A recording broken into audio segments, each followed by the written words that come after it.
Namah Shivaya.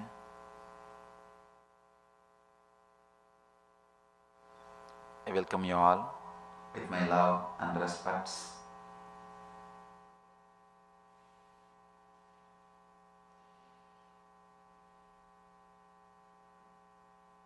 This beautiful book starts with the word Sri Bhairava Uvacha, means Shiva said. Straight away Shiva is entering into the techniques. He is not giving any intellectual introduction. He is not giving any teachings. Let's enter into the sutra. Then we will see the meaning. We will understand it. Sri Bhairava Uvacha Urdve prano yato jivo Visargatma parocharet Utbhattit vidayastane Varanat paridastitihi. Straight he is entering into the subject. He is not giving any intellectual introduction. To tell you honestly, the first spiritual book without introduction. Straight to the point of enlightenment. He is not interested wasting his time. He is not interested in giving you words. He is not interested in giving you any teachings. No teachings. No words. Straight to the subject. Straight to the point of enlightenment. He is not interested in convincing. Let me be honest. All teachings, almost all teachings are given either to convince you that teacher is a great person or to convince himself that what he is believing is something truth. Incident which happened maybe 1 year ago. I went to attend an interreligious conference. In that I was sitting next to a father. I was boasting that I have a training center for meditation teachers in our Biddi ashram. I said more than 200 people are having the training. He laughed and told me, Swamiji, I have 16 training centers only in Bombay. The conference was in Bombay. Only in Bombay I have 16 training centers. Each training center trains more than 400 preachers. I was shocked. And then I started saying, you will have more people because you guys convert. We don't believe in conversion. Naturally, you will have more people because you convert people. Some of Sanatana Dharma or Hinduism doesn't believe in conversion. We don't believe in conversion. So, I said, because of conversion you may have more people. Then, slowly in the course of conversation, after some time he understood that I am teaching meditation and I am helping people and giving life solutions. He asked me, Swamiji, I want to sit with you privately for some time. I said, you are welcome. He came and we spent more than 1 hour. He was asking some solution for his own personal problems. Anyhow, I tried to help him and he was very happy and he is helped. After everything is over,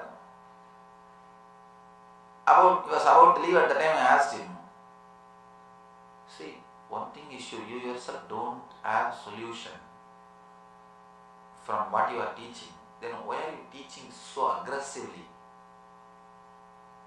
And I know he teaches, he goes on condemning other religions. See, saying your religion is great is beautiful, nothing wrong. But saying that nothing else is truth, that's where the problem starts. He goes on condemning all other religions. And I told him, you yourself don't find solution for your own life. Why do you preach so aggressively? By the time he became very open and he started speaking the truth, he told me, Swamiji, I feel a tremendous fear. What I am preaching is truth or not. I feel completely insecure. But when I see 10,000 people following me, I feel a little secure. All 10,000 can't be fools. All 10,000 can't be fools. No, it is true. Please understand. I am saying the truth. He told me this very word. I am feeling the insecurity, Swamiji.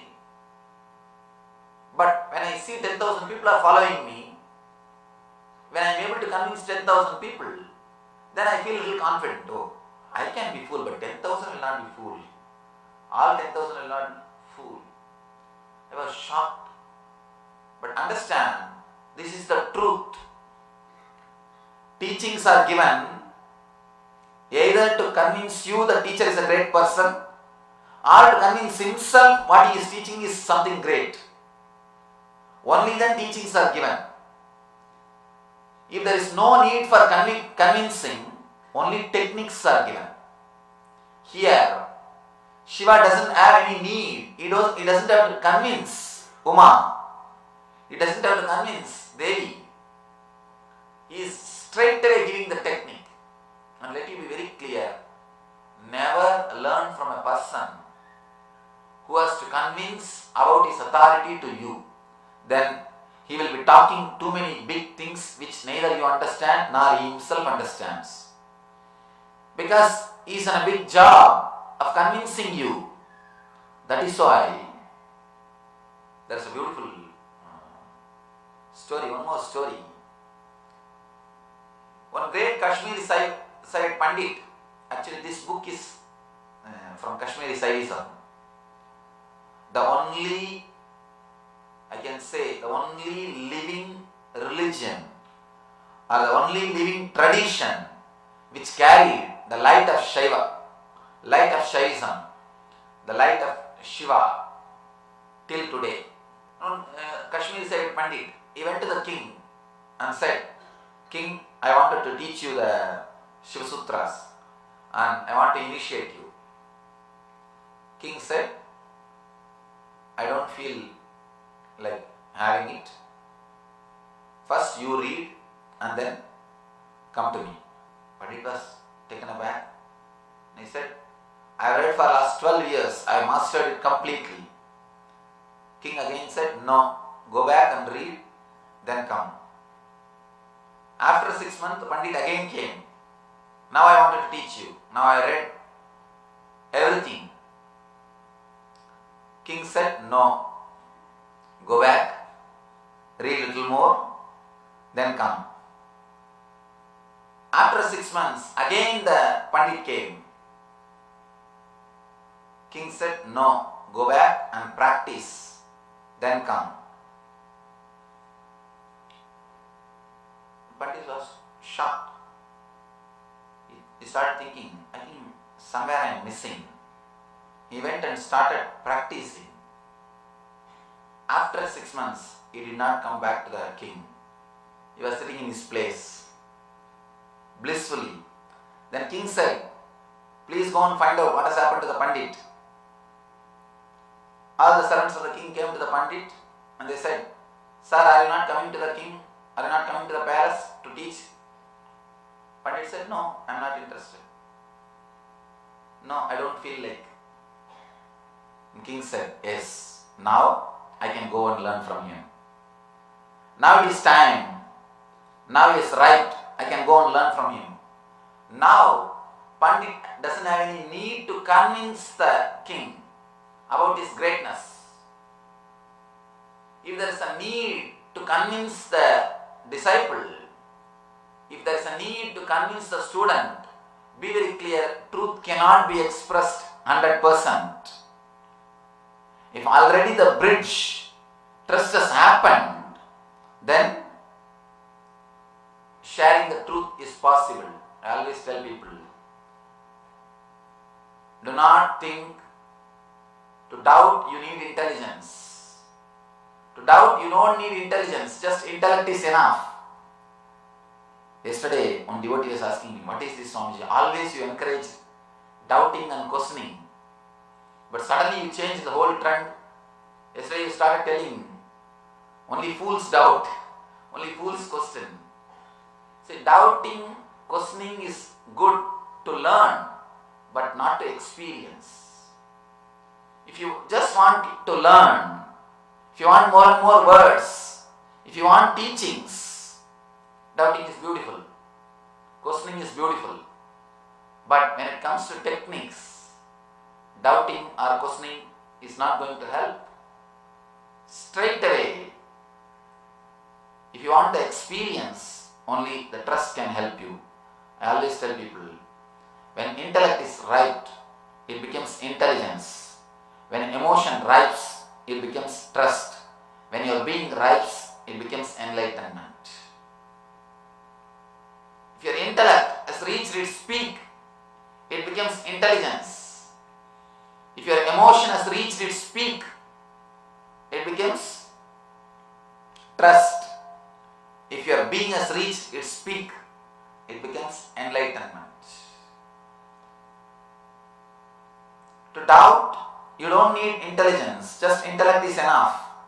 You can doubt anything. And the more you doubt, the more you question, people will start respecting you.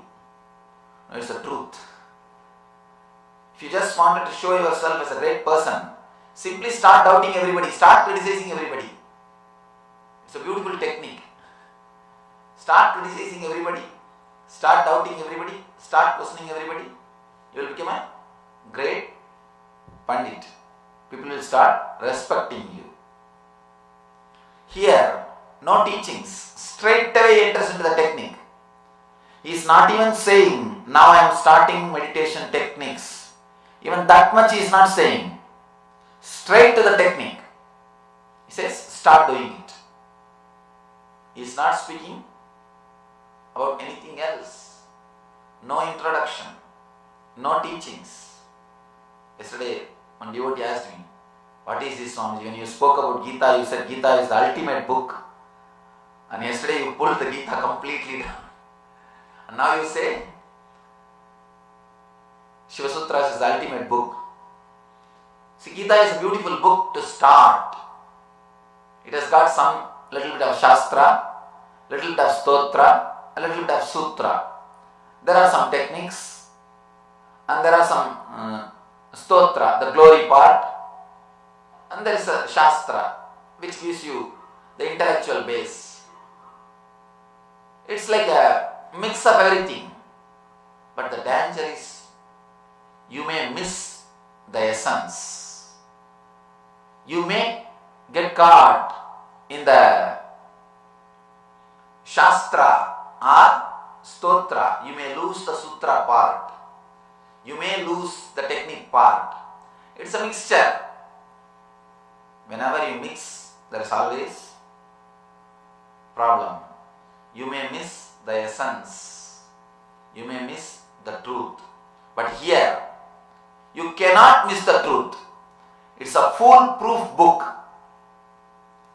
Anybody who goes through this book cannot miss. It's a foolproof technology. You can't escape. You can't miss the truth because here nothing else is there. No sugar coating. Nothing. Straight away gives the truth. No teaching. No intellectual stuff. There is no need to avoid anything. There is no need to use your intellect to separate, to analyze what is truth and what is not truth, and you don't have to use your intellect at all. As far as this book concerned, straight away open and start practicing. It's a practical manual. It's a practical manual. That is why no teachings. This is not for the people who are yet to be convinced. It's a straight book for the people who want to practice. I brought few stories to tell you all about the teachings, how teachings work. A patient goes to the psychiatric doctor and says, "Doctor, it is too much. I can't run my life. I don't know what I can do. But one thing, I can't live my life in the same way. Too much of problems." Psychiatrist says, "Yes, we all have problem. I know. Let's try to help each other. I'll start 4 sessions a week. $100 per session. We'll start from tomorrow." Patient says, "Yes, doctor, I understand. This will solve your problem. What about mine?" So teachings may solve the problems of teacher, but not the student. Teachings may solve the problem of teacher, but not the student. All teachings, either it is given as a commandment or given as a theory. One thing, at least with commandment, you know directly commands are given to you. But when you start reading theologies, in a very cunning, subtle way, the commandments are inserted into your inner space. Logically, you are convinced. Logically, you are convinced to follow these rules. Logically, you are convinced about these teachings. Then, great damage, permanent damage is done to your consciousness. Let me be very clear. Unless it becomes your experience, any teaching, it does only damage to your inner space. It does great damage to your consciousness. It is better to escape from teachings than having them without the experience. I have one more story. Suddenly one day farmer noticed that one of his cow is missing, and there is a railroad near his farm, and he sued the railroad company, thinking that cow has died. And company hired the best lawyer, big lawyer in the city, to settle the matter out of court. Somehow lawyer convinced the farmer. Farmer accepted 50% as percent of what he was claiming and settled. After the settlement, after farmer signed the release form and took the check, lawyer felt really happy, and he was not able to keep quiet. He was talking about his victory, and he said, "I am really happy I won the case. Because I don't have a single witness, I can't stand in the court. I am happy that we are settled out of court." Farmer said, "Yes, I am also happy. I was also worried yesterday how to take only half of the amount. But today morning cow came back to the home." So I agreed. Be very clear. Neither the farmer knows nor the lawyer knows what is going on. He is trying to cheat the other person. The other person is trying to cheat this person. Liar is thinking he is cheating the farmer. The farmer is thinking the other way. In the teachings also, the person who teaches, he is thinking, people are all listening, he is talking for them. People are sitting, they are thinking, anyhow he is talking, what to do? I have to sit, I have come. It becomes a sort of a routine. It becomes sort of routine.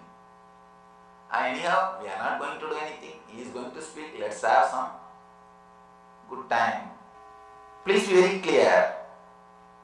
Neither teacher knows what he is saying, nor the student understands what he is hearing. All teachings, it adds only more and more words, more and more trouble. That's the reason here, Shiva is not here to convince you. He is here to give the experience.